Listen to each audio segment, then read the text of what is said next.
언제나 우리의 인생을 은혜와 사랑으로 인도하여 주시는 하나님 아버지, 오늘 이 아침도 주님 앞에 나와 머리를 조아려 기도하며 말씀을 듣고 찬양을 올려드릴 수 있도록 인도해 주신 것을 감사드립니다. 우리가 어떤 상황을 만나든지 하나님에 대한 믿음이 변치 않도록 인도하여 주시고, 이웃사랑과 또 하나님을 사랑하는 삶에 있어서 흔들림이 없는 저희 믿음의 성도들이 될 수 있도록 인도하여 주시옵소서. 늘 부족하지만 주님께서 주시는 소망과 희망으로 일어서게 하여 주시고, 새로운 능력을 힘입어 하루하루를 승리하는 삶을 살아갈 수 있도록 인도하여 주시옵소서. 마음속으로부터 찾아오는 절망과 좌절, 실망과 낙심이 사라지고 하나님에 대한 사랑과 또 새로운 소망과 믿음이 생성되며 우리가 이웃을 사랑하며 펼쳐나가는 우리 믿음의 아름다운 성도의 삶이 될 수 있도록 인도하여 주시옵소서. 오늘도 만나는 사람과 하는 모든 일 가운데 하나님의 은혜와 사랑을 드러내는 하루가 될 수 있도록 축복하여 주시기를 원하오며 예수 그리스도의 이름으로 간절히 기도드리옵나이다. 아멘. 오늘 하나님의 말씀은 고린도전서 13장 1절부터 8절까지 있는 말씀입니다. 내가 사람의 방언과 천사의 말을 할지라도 사랑이 없으면 소리나는 구리와 울리는 괭가리가 되고, 내가 예언하는 능력이 있어 모든 비밀과 모든 지식을 알고 또 산을 옮길 만한 모든 믿음이 있을지라도 사랑이 없으면 내가 아무것도 아니요 내가 내게 있는 모든 것으로 구제하고 또 내 몸을 불사르게 내어줄지라도 사랑이 없으면 내게 아무 유익이 없느니라. 사랑은 오래 참고 사랑은 온유하며 시기하지 아니하며 사랑은 자랑하지 아니하며 교만하지 아니하며 무례히 행하지 아니하며 자기의 유익을 구하지 아니하며 성내지 아니하며 악한 것을 생각하지 아니하며 불의를 기뻐하지 아니하며 진리와 함께 기뻐하고 모든 것을 참으며 모든 것을 믿으며 모든 것을 바라며 모든 것을 견디느니라. 사랑은 언제까지나 떨어지지 아니하되 예언도 패하고 방언도 그치고 지식도 패하리라. 아멘. 고린도전서 12장에서 은사를 말하면서 사도 바울은 마지막 절에서 더 큰 은사를 사모하라 이렇게 말씀을 맺고 있습니다. 이 말씀은 은사의 종류 중에서 작은 은사, 큰 은사가 있다는 의미가 아니라고 어제 묵상을 하였습니다. 근데 반대로 작은 은사라고 하는 것은 자기의 유익을 구하는 것을 작은 은사라고 보았고, 공동체와 교회에 유익을 끼치고 덕을 끼치는 것을 큰 은사라고 보았습니다. 작은 은사에는 방언과 병 고치는 신유의 은사 또는 방언을 통역하는 통변의 은사로 보았고, 그 다음에 교회에 덕을 끼치는 유익한 큰 은사로 표현된 것은 으뜸되는이 아니라 아주 특별한 은사를 가지고 있는 것을 사랑이라고 표현했고 또는 예언이라고 표현하고 있습니다.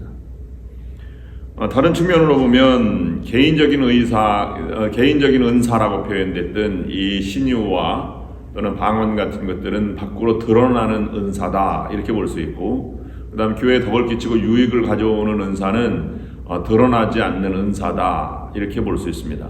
그래서 예언도 다른 사람을 이렇게 예언하거나 아니면 앞날을 내다보는 것이 아니라 내게 주신 말씀을 가지고 살아가는 사람들, 사랑은 그것을 다 하나님의 사랑을 다른 이웃들에게 펼치며 어려운 이웃들을 돕고 기도하는 사람들 이렇게 표현하고 있는 것입니다.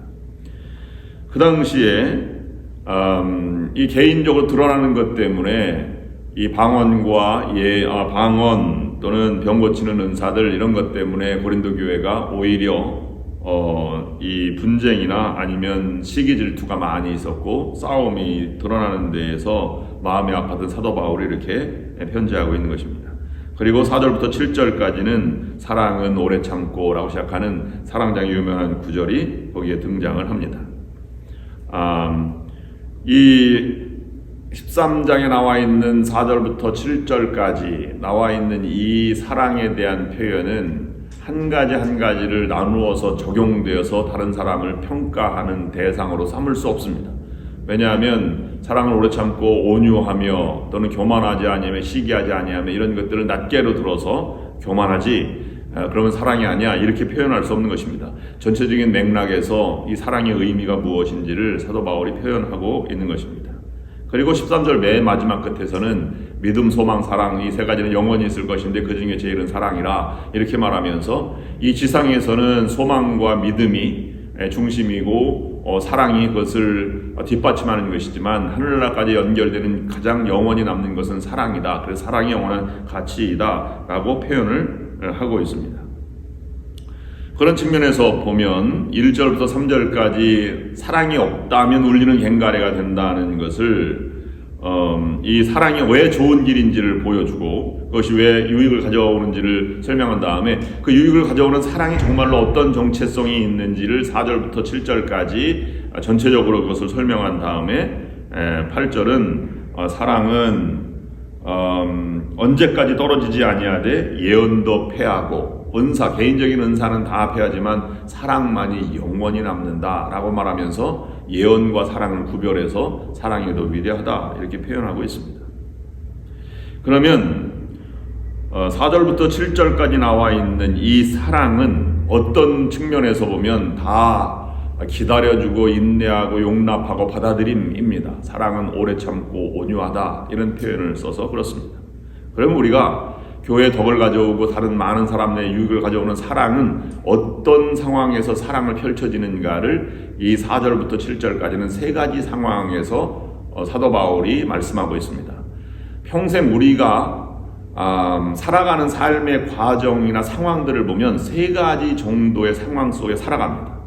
무의미하게 살아가는 이외에 빼놓고는 어떤 사건을 만나고 사람을 만나거나 이럴 때는 세 가지 상황 속에 들어갑니다. 내가 주인공인 상황과 내가 피해자인 상황, 주인공이 아닌 상황, 그 다음에 또 한 가지는 절대절명의 위기의 순간이나 아니면 불가항력적인 한계 상황을 맞이할 때 이 세 가지 상황 속에 우리가 살아갈 때 사랑이 어떻게 펼쳐지는가 하는 것을 여기 설명해 주고 있다고 볼 수 있습니다. 이 15가지의 사랑의 덕목들이 나오는데 이 15가지는 그리스도의 삶의 사랑의 삶의 모습을 우리가 표현한다고 묵상하였습니다. 그러면 어떤 이 세 가지 만나는 상황 속에 사랑이 어떻게 펼쳐져야 하는지를 묵상하려고 합니다. 첫 번째로는 사랑이라고 하는 것은 내가 주인공이 될 때, 내가 자랑스러운 상황을 맞이할 때 자신을 드러내지 않는 삶이 사랑이라는 것입니다. 우리 옛말에 참어린 자 세개면 살인도 면한다고 했습니다. 사도 바울이 말한 고린도전서 13장 4절부터 7절까지 나와 있는 사랑의 덕목은 15가지입니다. 모두가 다 인내, 참고 기다리는 것입니다. 그래서 믿음의 삶은 예수 그리스도를 닮은 삶은 15가지, 15번 사랑하면 예수 그리스도를 닮고 사랑을 이룰 수 있다고 볼 수 있습니다. 내가 자랑스러울 때의 상황이 4절 말씀인데요. 이 4절 말씀에 보면 이렇게 표현합니다. 사랑은 오래 참고 온유하며 시기하지 아니하며 자랑하지 아니하며 교만하지 아니하며 이렇게 말씀하고 있습니다. 내가 자랑스러운 상황은 뭐 시험에 합격했다든지 아니면 뭐 손자를 낳았다든지 아니면 결혼을 했다든지 등등일 것입니다. 잔치자리를 이렇게 펼쳐서 할 만큼의 아주 훌륭한 사람이죠. 자랑스러울 때 우리는 자랑하고 싶은 생각이 듭니다. 그럴 때 멈춰서 다른 사람을 바라보는 것이 사랑이라는 것입니다. 우리가 드러내야 하는 상황에서 다른 사람을 배려하는 것이 사랑이라는 것입니다. 이것은 다른 측면으로 말하면 우리의 내면에서 일어나는 사랑의 모습을 우리에게 전하고 있다고 볼 수 있습니다. 오래 참는 것은 다른 사람을 배려하는 것이죠. 참는 것, 내가 참는 것입니다. 자랑하고 싶은 걸 참고 다른 사람을 바라보는 것입니다. 두 번째 그런 것은 온유하다는 말은 어떤 것이냐면 내가 합격을 했어요. 그러면 합격한 만큼의 떨어진 사람도 있지 않습니까? 그것 때문에 아파하는 사람도 있어요. 내가 자녀를 낳으면, 손자를 낳으면 자녀가 없는 가정도 있습니다. 그런 사람들을 바라보고 온유하라, 참어라 이렇게 얘기하는 것입니다. 더 나아가서는 시기하지 않는다고 했습니다. 왜냐하면 자랑하고 싶은 사람은 자랑을 하는데요. 내가 좋은 회사에 합격하거나 학교에 합격했습니다. 그러면 다른 사람은 더 좋은 학교에 들어간 사람과 더 좋은 회사에 들어가는 사람이 반드시 있기 마련입니다. 내가 아무리 위대해도요, 더 위대한 사람 세상에 존재하기 마련이에요. 그러면 사람이 갑자기 자랑하려고 하다가 시기하게 됩니다. 질투하게 되는 것이죠. 그러지 않는다는 것이 바로 여기에 세 번째 상황입니다. 그래서 사랑은 자랑하지 않는 것이다. 그리고 그것 때문에 교만하지 않는 것이 사랑이다. 너무 잘났다고, 너무 못났다고 이런 교만하지 않는 이런 삶을 사랑이라고 표현하고 있는 것입니다. 여러분들도 가장 위대한 순간에, 가장 자랑스러운 순간에 참고 인내하셔서 사랑을 이루고 덕목을 이루고 교회의 유익을 가져오고 인간관계의 유익을 가져오는 여러분들이 될 수 있기를 주님의 이름으로 축원합니다. 두 번째는 더 어려운 사랑인데요. 억울한 일을 당했을 때, 내가 피해자가 되었을 때 믿음의 품격을 잃지 않고 사랑을 유지하는 것이 더 어렵습니다. 자랑스러울 때 참는 것은 참을 수 있다고 생각하지만 내가 손해를 보고 억울한 일을 당하고 음해를 당하고 핍박을 당하면 사람 자기도 모르게 분노가 일어나게 마련이지요. 그럴 때 품격을 잃지 않고 사랑을 나타내는 것이 그리스도인의 사랑의 모습입니다. 오해, 비난, 실패, 손해, 모욕, 천대, 자존심 이런 것이 무너졌을 때 어떻게 합니까? 그럴 때 사람들은 다른 사람에게 화살을 돌립니다. 그래서 4절, 5절 말씀에 사랑은 무례하지 않는다는 것입니다. 그렇게 하지 말아라. 다른 사람에게 화살을 돌리지 말아라. 그 사람도 하나의 인간일 뿐이고 모욕 주는 것도 내가 감당할 부분이 아니냐. 무례히 행치 말아라. 너는 믿음의 사람 하나님의 자녀다. 자기의 유익을 구하지 않습니다. 그리고 성내지 않습니다. 왜 그렇게 나를 핍박하느냐 라고 말하고 자기 살 길을 찾지 않습니다. 더 나아가서는 악한 것을 생각지 않습니다. 저 사람 들어가다가 자의 다리나 부러졌으면 좋겠다 이런 생각조차도 하지 않는 것입니다. 근데 가다가 진짜 다리를 부러졌어요. 그래도 불의를 기뻐하지 않는 것입니다. 잘됐다 이렇게 생각하지 않는 것입니다. 불쌍하다. 굉장히 더 어려운 일이지요. 이 사랑을 펼쳐져 나가지 않으면 그리스도의 십자가를 묵상한다고 볼 수 없다 이렇게 말씀하고 있는 것입니다. 그렇게 불의를 기뻐하고 다른 사람이 잘못되고 저항하고 분노를 일으키며 살아가는 것은 세상 사람들이 살아가는 길입니다. 그것은 십자가의 길이 아닙니다. 그래서 옛 사람들도 억울하면 출세하라고 말하고 있습니다. 우리도 그렇게까지는 아니더라도 우리는 이렇게 말합니다. 그래, 내가 어려운 일 당했으니까 보란듯이 잘 살아야지 이렇게 말합니다. 잘못된 생각입니다. 그런 것이 아닙니다. 우리는 그렇게 살아서는 안 됩니다.